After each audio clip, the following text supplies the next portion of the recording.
Hello there, and welcome to what I painted this month, April 2017. Now, as you can see, there's not a huge amount of miniatures there. There's clearly one in the centre, and then an awful lot of very blank trays. But that's slightly misleading because I have been doing a lot more this month, including a lot of assembly, but we'll get to that in a minute. So first of all, we don't really need any close-up images of those trays there, but I'll just describe what they are. Those are for my Kings of War Ogre army, which uses my Stormcast Eternal models. I've placed magnets underneath all the bases and then used 2p coins on all the trays in the spots that the models are going to go. There's going to be a full video on basing or rebasing armies for Kings of War coming up very soon, so I'm not going to go into that in too much detail, but I think it does qualify as something I painted because it did involve actual painting and there was a lot of dry brushing going on. The other model there is for my Kings of War Undead army. It's a Revenant King on Undead Worm, which I'll get to also in a moment, but before that... Now, these trays here don't qualify as something that I've painted as far as I'm concerned, because there wasn't really a whole lot of painting that went into them. These are the trays that I got to rebase my Undead army. There was just a whole lot of applying sand and grass, and then recycling tombstones that were previously unit fillers, and of course putting down the metallic sheeting on the base as well. So I'm not going to include that as painting for this month. I'm going to move straight on to the Revenant King on Undead Worm. Now this is an old Undead Mounted White, an old Citadel one that I've had sitting in a box for a very long time. I've got about 3 or 4 of them, I think. Didn't really have anything to do with them. I'd already used some of the skeletal horses for basing, so these guys were just chilling in the box. His mount is a Reaper Bones Giant Worm.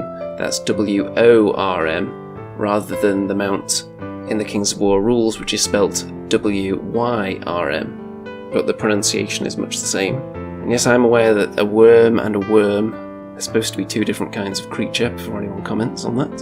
So the rider is metal, and it was very, very difficult to pry any extra distance between his legs, because it's quite a thick model, but I did manage to pry them open a little bit with a vice, so that he could take a seat on the beast. And I found the best pose for this was to have him leaning forwards, so there wouldn't be a huge gap at the front underneath his groinal region. So it's kind of an action pose, he's leaning in ready to strike at something. You can get a better idea of the pose from these other angles here. As far as the painting went, the rider was done very, very simply. Base coats and washes mostly, with a little bit of green edge highlighting in places, for example on the shield, and a bit of silver edge highlighting on the spearhead. The creature itself was painted in a green colour with an airbrush. I think it may have been IDF green from Model Air. It was some kind of green, definitely.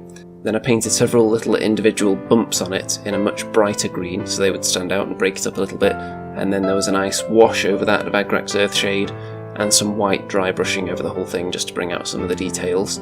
The teeth in its mouth were just done with a bone colour and a wash, and then a dry brush. You can see the exact stabbiness angle that he's holding the spear at from this particular picture here, and also some of the little green lumps on the creature stand out quite well in this image.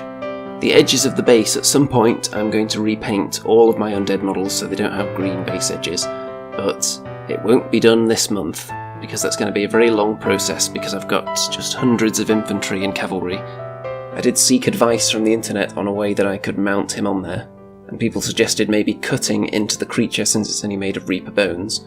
But in the end I decided to just split his legs open as far as they would go and then just lean him forward on the creature. So I didn't have to do any cutting at all. Had to be very careful when separating the metal legs though, because anything you use to grip metal, of course, it's got to be pretty tough, so there's a chance that it'll actually damage the metal detail and squash it. So I used bits of tissue around the vice to minimise any of that happening.